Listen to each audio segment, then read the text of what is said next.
it an illusion? Are we truly free? Or are the privileged few pulling all the strings? They control so much of what we hear and see. With all their money, they can do those things. They want to close the border. What can that be? They believe that immigrants are the enemy.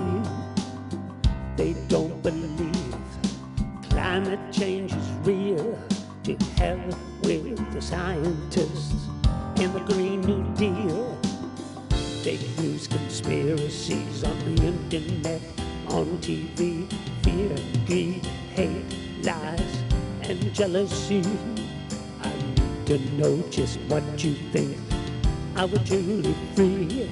And just who controls this democracy?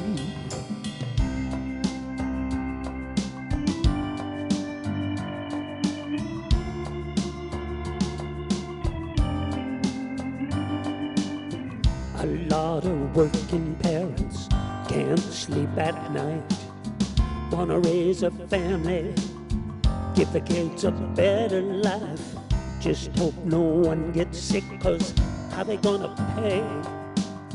Can't afford insurance, it shouldn't be that way. Meanwhile, the billionaires have seen their fortunes grow, and yet they pay less taxes than the average Joe. And I ask again, are we truly free? Or have the privileged few hijacked our democracy?